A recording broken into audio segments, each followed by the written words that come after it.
So we are still in Book 1, the Book of Beginnings, but we've reached Canto 5, which is the last canto of this book. And it's called the Yoga of the King. This is the yoga of King Ashvapati, who will become, further on in the book, the human father of Savitri. The first 2 cantos of the book are, like I always say, like a kind of overture to the epic as a whole. It's like Sri Aurobindo introduces different themes, starting from the dawn of the day when Shraddhavan must die. It's a very, very beautiful opening to the poem, the gradual dawning, the dawning of a day, but also the dawning of consciousness. The second canto tells us about Savitri, what is her mission and what she has to face in order to achieve it. But then the third canto begins with the words, "A world's desire compelled her mortal birth."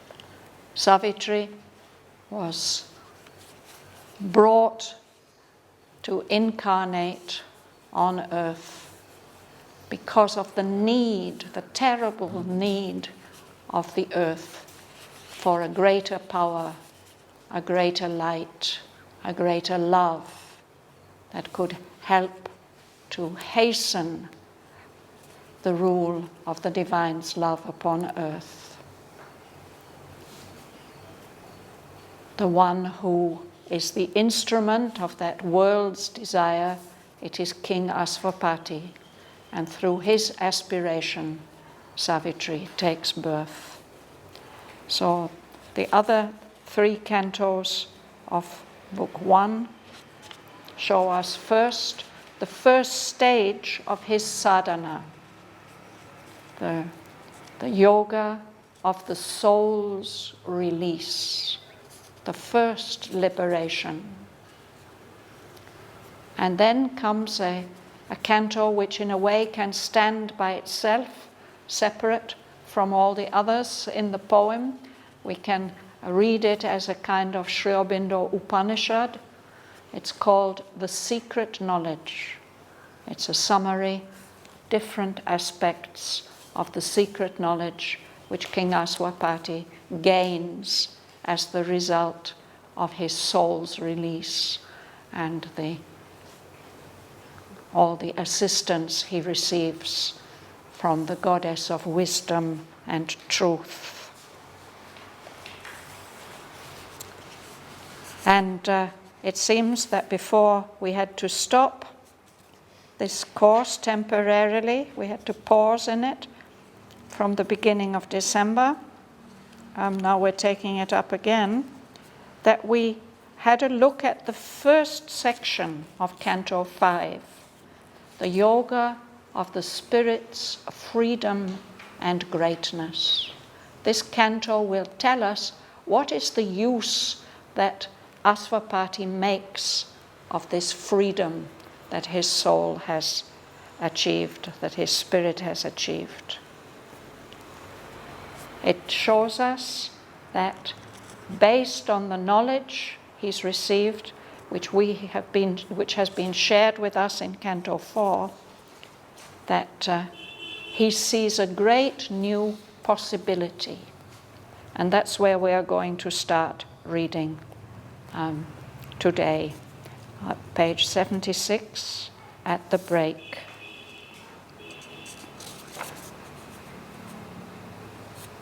I will read about a page and a half, then we'll go back to the break and look sentence by sentence at the text.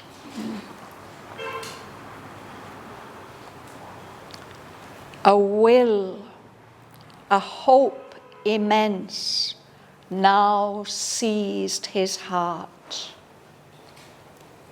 And to discern the superhuman's form, he raised his eyes to unseen spiritual heights, aspiring to bring down a greater world.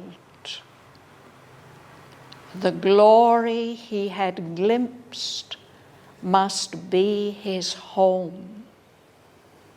A brighter, heavenlier sun must soon illume this dusk room with its dark internal stair. The infant soul in its small nursery school, mid objects meant for a lesson hardly learned, outgrow its early grammar of intellect and its imitation of earth nature's art, its earthly dialect to God language change. In living symbols, study reality and learn the logic of the infinite. The ideal must be nature's common truth. The body illumined with the indwelling God. The heart and mind feel one with all that is. A conscious soul live in a conscious world.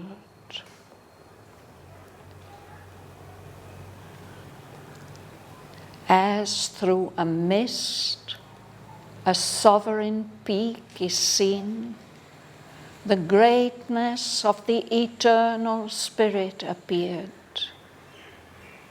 exiled in a fragmented universe amid half-semblances of diviner things. These now could serve no more his regal turn. The immortal's pride refused the doom to live a miser of the scanty bargain made between our littleness and bounded hopes and the compassionate infinitudes. His height repelled the lowness of earth's state. A wideness discontented with its frame resiled from poor assent to nature's terms, the harsh contract spurned and the diminished lease. Only beginnings are accomplished here. Our basis matter seems alone complete, an absolute machine without a soul. Or all seems a misfit of half ideas. Or we saddle with the vice of earthly form a hurried, imperfect glimpse of heavenly things, guesses and travesties of celestial types. Here, chaos sorts itself into a world, a brief formation drifting in the void, apings of knowledge, unfinished arcs of power, flamings of beauty into earthly shapes, love's broken reflexes of unity swim fragment mirrorings of a floating sun. A packed assemblage of crude, tentative lives are pieced into a tessellated whole. There is no perfect answer to our hopes. There are blind, voiceless doors that have no key. Thought climbs in vain and brings a borrowed light. Cheated by counterfeits, sold to us in life's mart, our hearts clutch at a forfeited heavenly bliss. There is provender for the mind's satiety. There are thrills of the flesh, but not the soul's desire.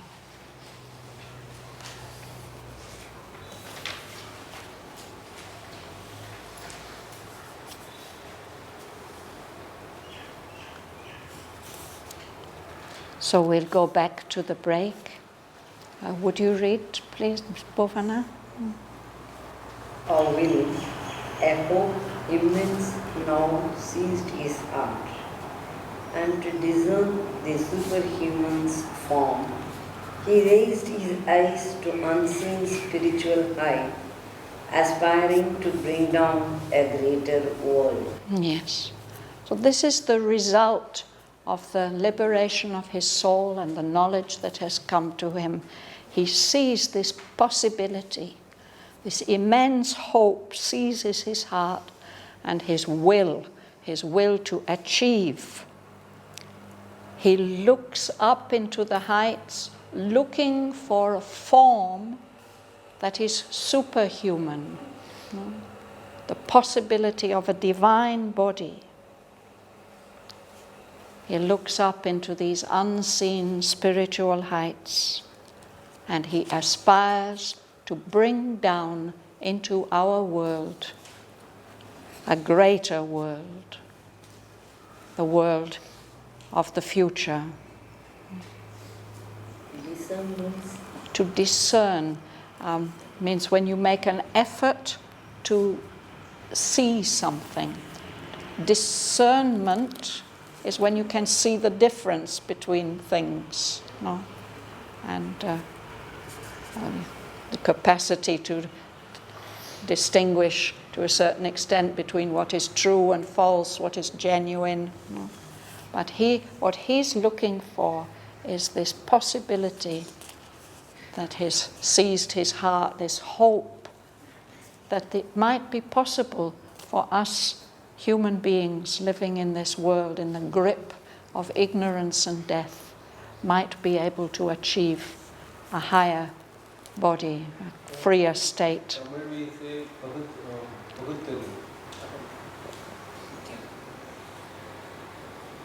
So it's this great aspiration which is the characteristic of Asvapati, and that's carrying him on his journey. And eventually, of course, he does win a boon from the Supreme Divine Mother, but he doesn't achieve this aspiration. It is Savitri who has to do that work in the second half of the poem. Martin. Shraddhavan? Yes. I have a question about line 85. Yes. Does it mean something that the will is with a capital W? Yes. And the hope is small? I suppose it must mean something. But even so, the hope is immense, even if it only has a small h. But this will, this is a more than human will. It gets hold of him, this will. And it's that will that raises his eyes to higher possibilities and inspires his aspiration to bring down a greater world. And what does that mean, to bring down a greater world? That is explained in the following lines. Martin. The glory he had glimpsed must be his own. A brighter, heavenlier sun must soon illume this dusk room with its dark internal stair. The infant soul in its small nursery school, with objects meant for a lesson, hardly learned, outgrow its early tremor of intellect and its imitations of earth nature's art, its earthly dialect to God's language change. In living symbols, study reality and learn the logic of the infinite.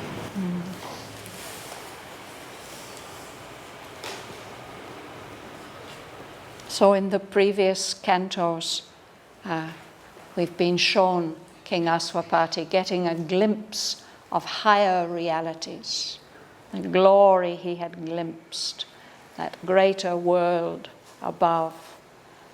He wants that to be his home here on earth. He doesn't want to have to leave the earth. That greater world has to come down here. He wants a brighter sun, one that is a heavenly sun, not just our physical sun. He says it must soon illume. He wants this in a hurry, this new light, to light up our world, to light up this dusk room with its dark internal stair. The imagery of these lines always reminds me that Sri Aurobindo was brought up in the northern industrial town of Manchester in England. Like his elder brothers were sent to school, but he was not sent to school. He was tutored at home by the teacher that he had been sent to live with. And there seems to be a kind of description here about the school room that was quite a common feature of better off families, that not all the children went to school. Instead, there'd be a tutor or tutors would come to the home, and there'd be a special room in the home that would be a school room. So he describes it like this. It's a dusk room. There's not much light coming in. If I rethink what Manchester must have been like in the 1880s, there certainly wasn't much light coming in through the windows. I knew that area quite about 80 years later, but there still wasn't much light coming in through the windows, and my mother's curtains used to rot. Every year she had to have new ones because of the soot that was in the air. And in those houses, very often, there would be two sets of stairs. There'd be the big main stairs that guests could go up, and then there'd be this dark back stairs where the servants went up and down, and probably the children too, to keep them out of sight. So from the nursery room, there'd be an internal stair going up to where the children lived and slept. But of course, this is an image of our body. That we as human beings live in this dark room of our body, and there is an internal stair that's linking the different levels, but it's still quite dark. So he says the infant soul in its small nursery school, there in that school room, what they used to do was to collect objects, dried flowers, stuffed birds and animals, bits of stone, fossils, all kinds of things like that, that would be used as object lessons. They'd be used for teaching. So he says these objects that we have in our world, they're meant for us to learn from. But we find it difficult to learn our lesson, just like those children. But that our infant soul, in its small nursery school, made objects meant for a lesson hardly learned, must outgrow its early grammar of intellect. Intellect is the highest thing that we've learned, more or less, so far. But that's just the kind of grammar that you learn in infant school. But as the soul grows, it will learn something else. It must outgrow that early grammar of intellect. And another thing that they used to do was sketching of objects. In one of his writings on education, Sri Aurobindo says how important this is at a certain stage in the child's education, to learn to accurately observe and with the hand depict an object or a group of objects. So that's another thing that they used to do in those nursery schools. Imitations of earth nature's art. Even our highest human art is only an imitation of nature. And of course, in those days, particularly perhaps in the Manchester area, the children didn't speak proper English. There was a local dialect. But if you wanted to become an educated person and to go to university, as Sri Aurobindo was destined to do, you had to outgrow your dialect and learn the proper speech.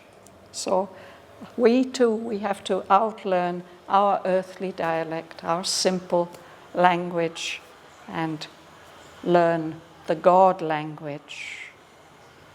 We too, instead of object lessons, we'll have to be able to study reality with a capital R in living symbols, not just objects.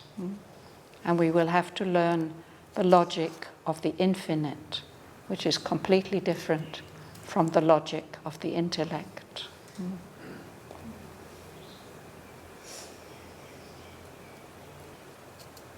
Anybody would like to ask anything?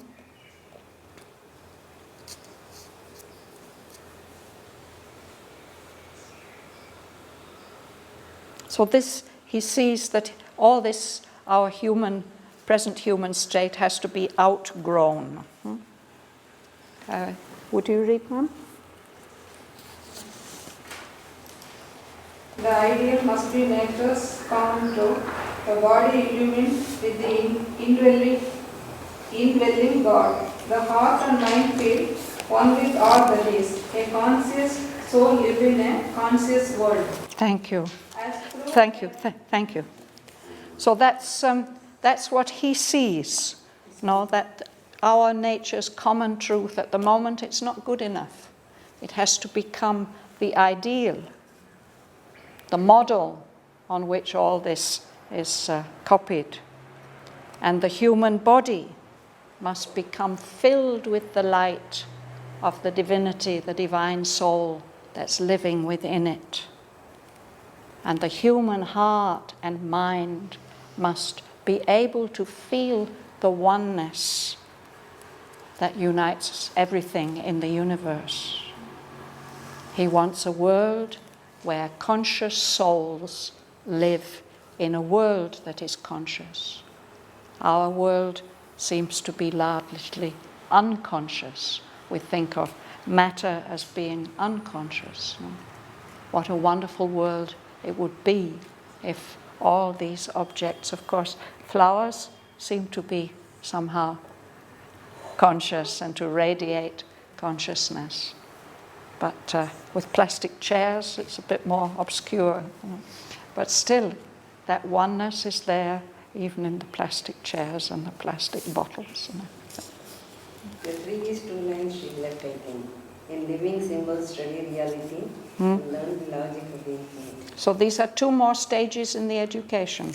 First there was the object lessons, you know, those bits of rock or feathers or stuffed birds or whatever. We have to outgrow that. Instead of learning from the objects, we will have to experience and understand and learn from living symbols. Then we'll be able to understand, we'll be in contact with reality with a capital R.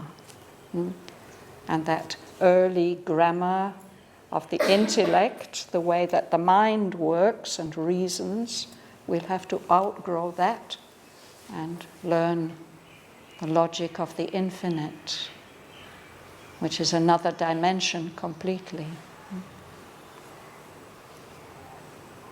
The ideal must be nature's common truth.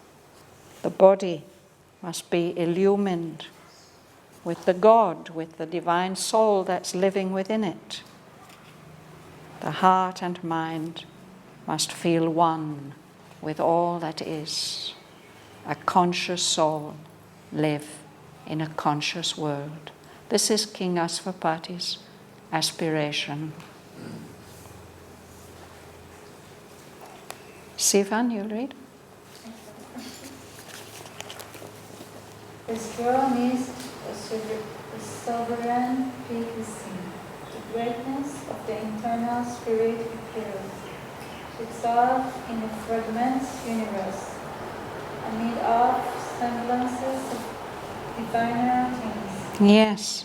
So when he looks round at the world, the human world, it's as like glimpsing a mountain peak through a mist. Just getting a faint glimpse, as through a mist, a sovereign peak, one that's higher than all the others. He sees, even in our world, the greatness of the eternal spirit appeared to him, but it's as if it has been exiled, sent away from its natural home, its true home. He sees the expression of that eternal spirit here fragmented in this fragmented universe, everything broken up into little pieces here and there. The eternal spirit seems to be exiled amid half semblances. A semblance is a likeness. A half semblance is a not very accurate likeness. No? But these are likenesses of diviner things. Word resembling comes from resemblance. Semblance, yes. Resembling, he resembles. Yes, to resemble means to be like something. What is it, semblance? A semblance, a seeming or a likeness. Something looks like something else. So you can do a drawing, you know, it maybe is a semblance of something that you've seen, but if it's a half semblance, it doesn't convey very much. No? Would you like to read, please? Yes.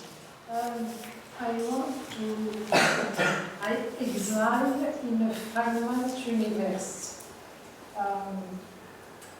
Just before I came, I read the universe is in the cells of your body. Mm-hmm. And the fragmented universe, which part of your body you are in exile? No, it's talking about the eternal spirit. Yeah. So the eternal spirit is inhabiting all these fragments of the universe. No? I mean, that's one of the fundamental qualities of this universe that we live in. It is extended in time. The one, the eternal one and infinite, is stretched out in time. So he experienced in the world, he and we experience things happening in succession. And we experience things spread out in space. And the other typical characteristic is the way that everything is cut up into little bits. And whatever hole you find, you can find that it's made up of smaller parts. And you can go on ad infinitum to subatomic particles. Definitely they are made up of sub-particles. No? But all this is held together by the one. No? But that's why he calls it a fragmented universe. It's one of the fundamental characteristics of our universe, that it's made up of parts. No? Things being put together. Like a mosaic. Like a mosaic, yes. Yes. Yes. First line, through a mist, sovereign is, through a mist. Through a mist it is seen.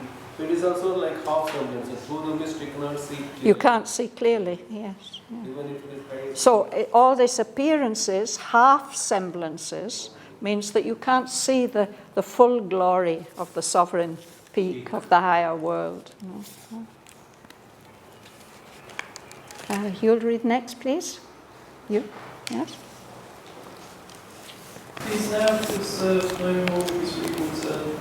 The immortal's pride refused the doom to live. A miser of the scanty bargain made, between a littleness and bounded hopes, and the compassion of infinitude. Thank you. So these things, these half semblances, they are no use to him anymore. Now he's become a kind of ruler himself, King Aswapati, not just a king, but he's got self-mastery and control over his environment. So all these half semblances of our ordinary human world, that's not good enough for him anymore, no use for him. As one who rules himself, yes. Samraja and Samrat. No? So he's felt his own immortality, and as an immortal being, he doesn't accept this doom of being subject to death and ignorance, and to live the way we human beings live, as misers. Misers are people who have to hold on to whatever little wealth they have. They don't want to spend any of it. No? And he says, we are misers of the scanty bargain made. Something that's scanty is too small, inadequate, not enough. No? It's as if our littleness, our human state, our bounded hopes, the limitations, what can we hope for after all? We don't really believe we can hope for immortality, no? And self-rule. But it's as if there's some kind of a bargain and an agreement made between our littleness, our human state, and the compassionate infinitudes, those higher levels. They're kind, they give us something, but it's a scanty bargain. It's not enough. It's not enough when you've realized your own immortality. Please, would you read? Yes? You won't read. Prema, you'll read? His height repelled the lowness of earth's state, your wideness discontented with its fame, reselled from poor ascent to nature terms, the hard contract sport and the diminished lease. Yes. So he has grown high and tall, and he repels, he pushes away from him the lowness of earth's state, our material existence. His consciousness has become a wideness, and that wideness is not satisfied with this physical frame that it has to, that it's confined in, that it has to live in. So it resiled. This is a legal term. It means to withdraw from a contract. So he's withdrawing. He's not going to agree anymore to nature's terms, to the terms that earth nature gives us. That, oh, if you accept what I give you, you can have some enjoyment, but it's not good enough for him. He spurns, he refuses, he tramples on even this harsh contract, this agreement, this bargain made between our humanity and the higher powers. And the diminished lease. A lease is when you rent a piece of land to grow food on, or a room to live in, and it's always for a fixed term, for a year or 10 years or 99 years. No. But what nature allows us is not enough. She doesn't give us enough time, she doesn't give us enough power, she doesn't give us enough enjoyment.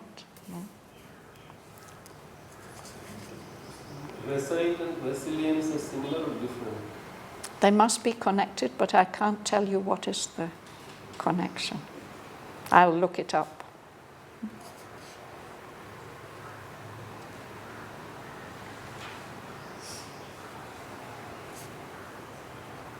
Gentleman at the back, would you like to read? Only beginnings are accomplished here.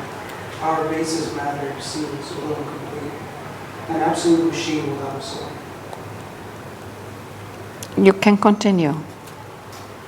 Or all seems a misfit of half ideas, or we saddle with the vice of earthly flow, a hurried, imperfect glimpse of heavenly things, guesses and travesties of celestial types. Thank you. In our world, our material world, only beginnings are accomplished here. Some things seem to be more or less established. One of them is matter. Matter's the base of it. And our physicists tell us that it's taken eons for matter as we know it to evolve. But something has been established, certain base of matter. But that seems to be the only thing that's complete here. Everything else is unfinished. But that base of matter looks as if there's no soul in it. It's just mechanical,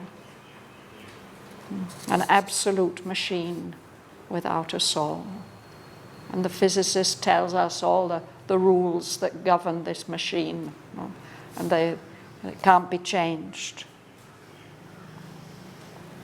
But if we look in another way, we may see something else. It seems as if there are all kinds of half concepts, notions, have been tried to be brought into effect, but they don't fit together. There's so many contradictions and confusions and oppositions. No?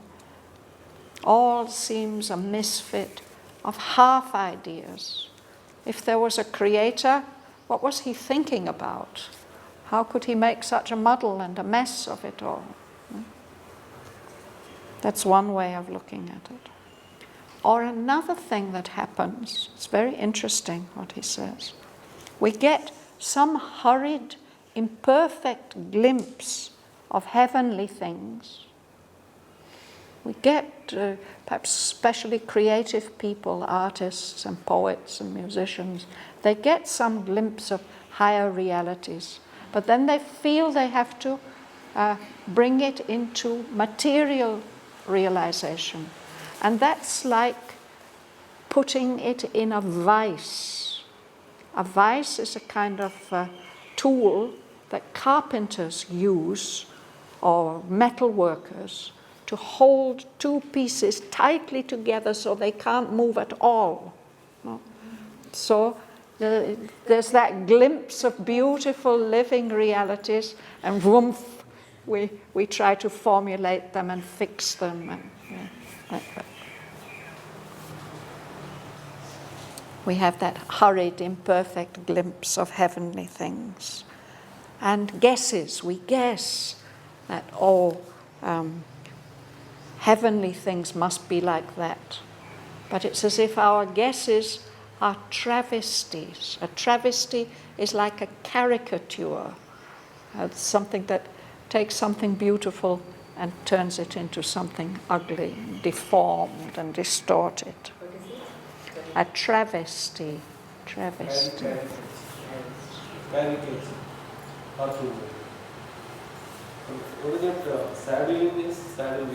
To saddle, yes, you have a horse, you want him to take you somewhere, so you put a saddle on him so you can control him. No?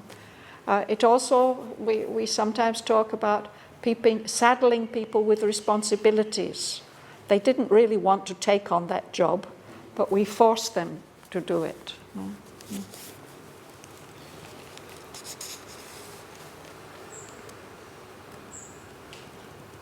Rima.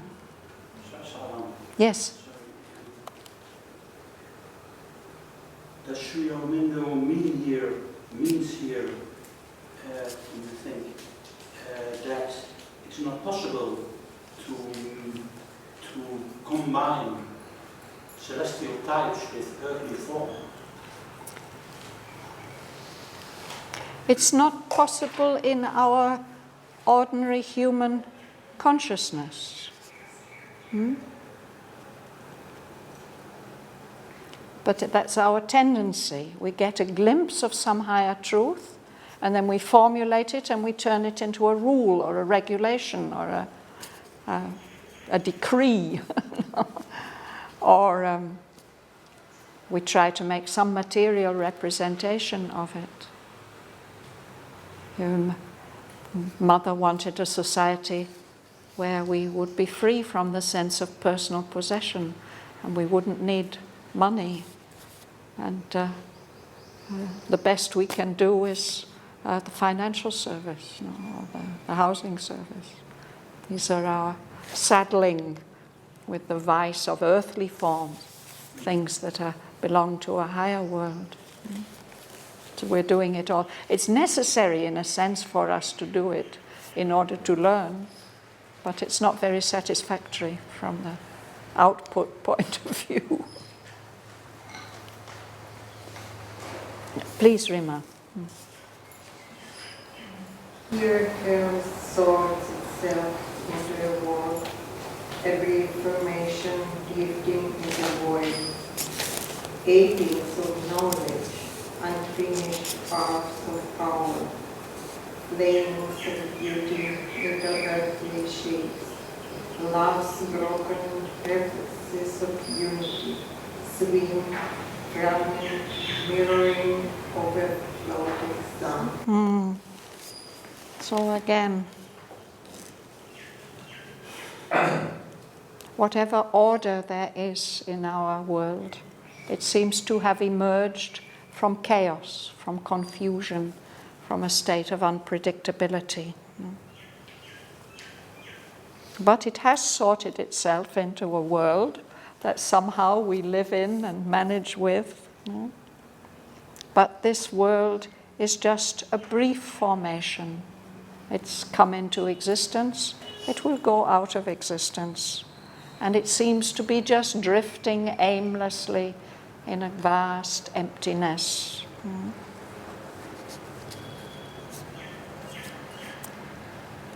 What knowledge we have seems to be more or less an imitation of knowledge, aping. It comes from the idea of monkeys. Monkeys see other animals or human beings do things, they copy them.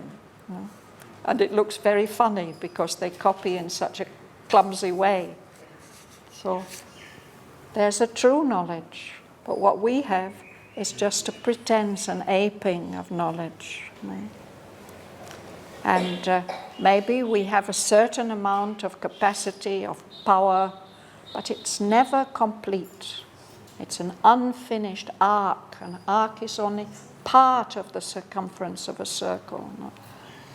We are not able to complete, fulfill the things we set out to do. But there's love. In our world there is something special. But here, love expresses itself through broken reflections. He says it's like the sun shining on water. So you don't see a real spherical sun. You see these many reflections. So these are broken reflections of unity. Of course there is a oneness, and love makes us feel some touch of oneness, but they are just broken fragments, swimming, floating on a shifting sort of base. But still, these are flamings of beauty into earthly shapes. Whatever beauty there is in our world, it's like that. But is a human love? Is a human love can Yes, but even other things also. No. Still there's beauty, still there's something. Even if it's only human love. Mother says it's one of the most precious things about humanity, even in its imperfection. Yes. But when you learn divine love, then that's something different. I tell to 𝐂𝐻𝐕𝐈𝐓, you know divine love if you know. Learn. Is very, very good answer. Exactly, flamings of beauty. Flamings of beauty. A flame, if you've got a fire, a wood fire, suddenly some flame may come up. No? Suddenly, and then it's gone again and gone again. Yeah? They're beautiful, they're flashes, there's something warm, powerful, full of energy, beauty, but broken fragments. No? Is that where we stopped? No, we went a little bit further. Lela. A packed assemblage of crude, tentative lights are pieced into a tessellated whole. There is no perfect answer to our hopes. There are blind voices, doors that are knocking. Thought climbs in vain and brings a borrowed light. Cheated by counterfeits sold to us in life's mart. Our hearts clutch at a forfeited heavenly bliss. Go to the end, please.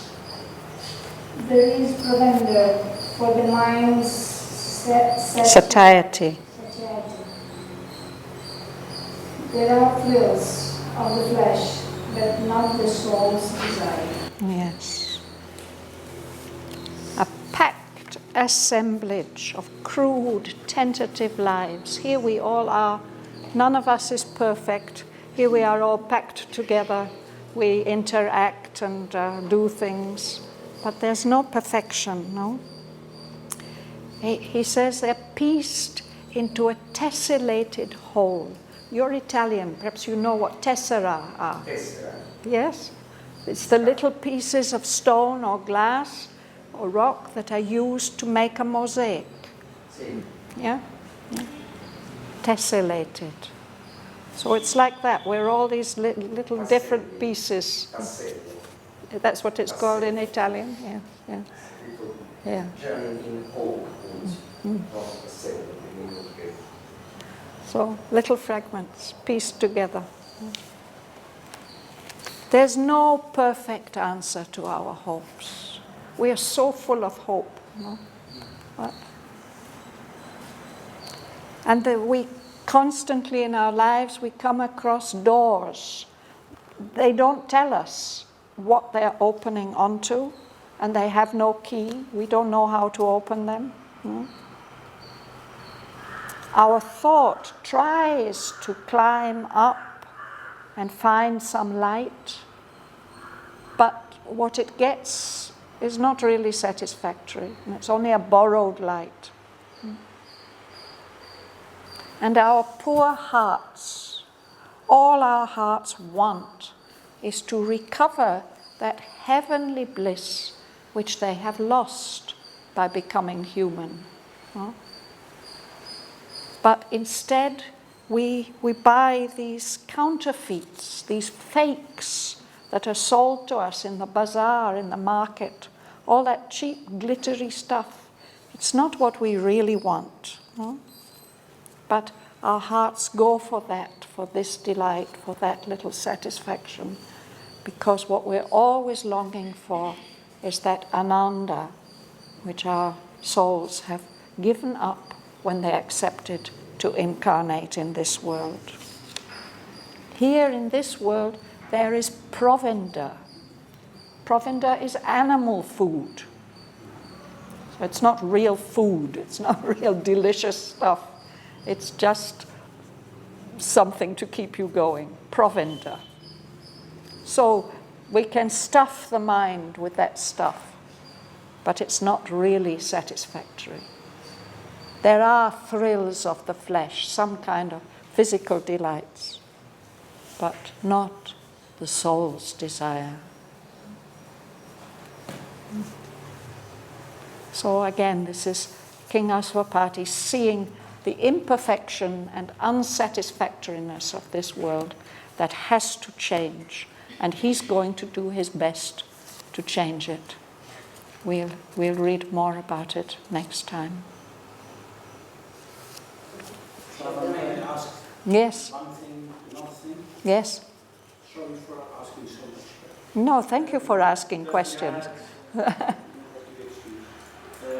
There's no, it's a question about line 131. Yes. There's no Perfect answer to our hopes. Yes. You would think if we have hopes. Yes.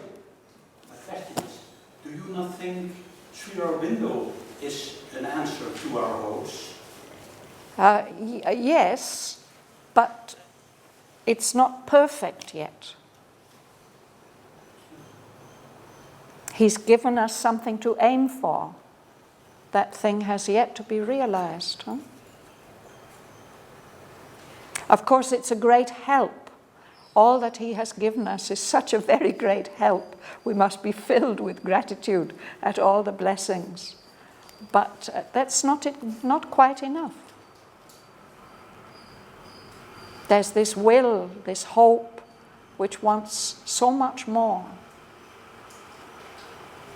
And Sri Aurobindo, of course, tells us that the fact that humanity has always had these longings for something more, this unsatisfiable hope and longing, is a proof that we are meant to achieve those things we hope for. So that's the great affirmative message that Sri Aurobindo has given us. He doesn't say, give it all up, retreat, become ascetic. He says, no, go for it. You're meant to achieve it. There are ways to achieve it. King Aswapati will show you the way to gain so much. But even to him in the end, the mother says, well, what you've won is yours, but don't ask it for anybody else. Don't ask for the whole world. Even if we have answer, it won't be perfect anyway.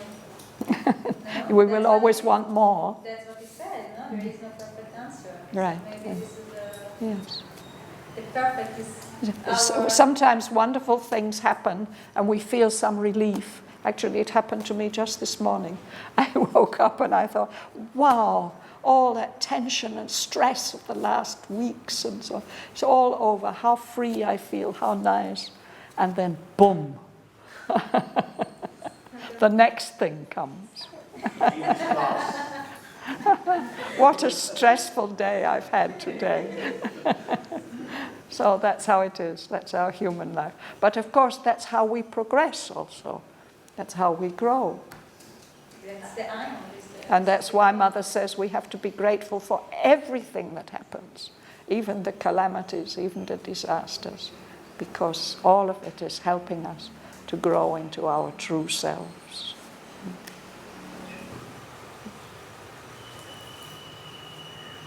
Usually we read the passage at the end, but it's already 5 o'clock. Yeah. So it's only for those who choose, if anybody feels they need to leave. Otherwise, we can read these lines together. We can go back to the break and read the whole passage. Anybody who wants.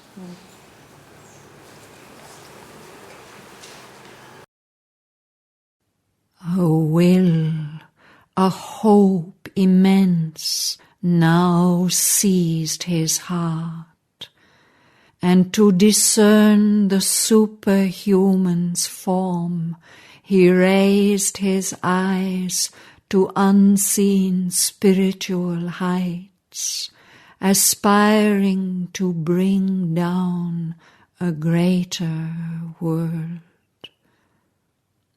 The glory he had glimpsed must be his home. A brighter, heavenlier sun must soon illume this dusk room with its dark internal stair. The infant soul in its small nursery school, mid objects meant for a lesson hardly learned, outgrow its early grammar of intellect and its imitation of earth nature's art, its earthly dialect to God language change.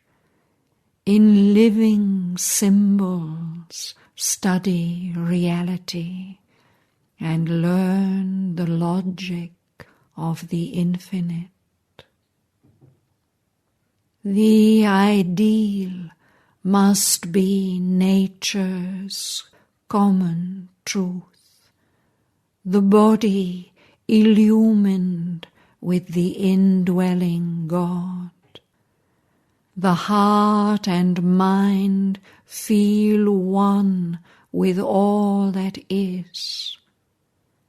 A conscious soul live in a conscious world.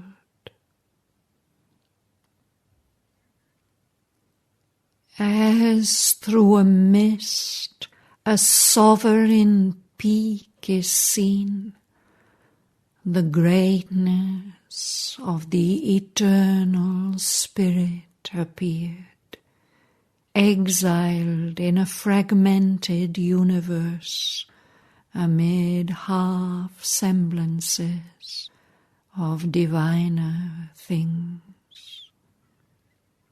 These now could serve no more his regal turn.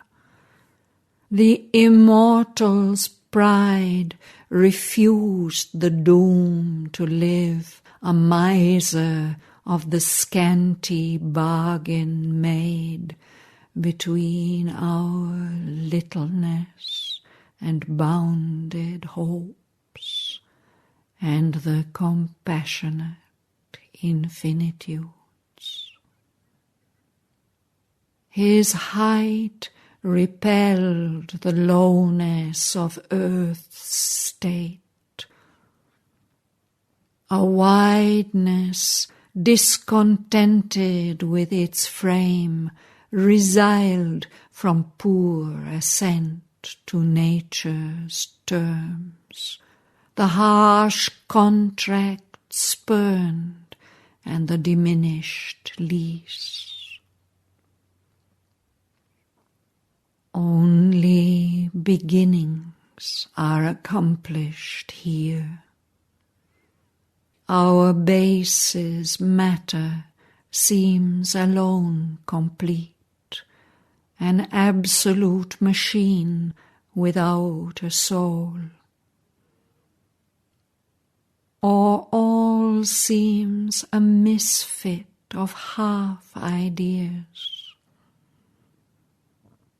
Or we saddle with the vice of earthly form, a hurried, imperfect glimpse of heavenly things, guesses and travesties of celestial types. Here, chaos sorts itself into a world, a brief formation drifting in the void, apings of knowledge, unfinished arcs of power, flamings of beauty into earthly shapes, love's broken reflexes of unity swim, fragment mirrorings of a floating sun. A packed assemblage of crude, tentative lives are pieced into a tessellated whole. There is no perfect answer to our hopes. There are blind, voiceless doors that have no key. Thought climbs in vain and brings a borrowed light. Cheated by counterfeits sold to us in life's mart, our hearts clutch at a forfeited heavenly bliss. There is provender for the mind's satiety. There are thrills of the flesh, but not the soul's desire.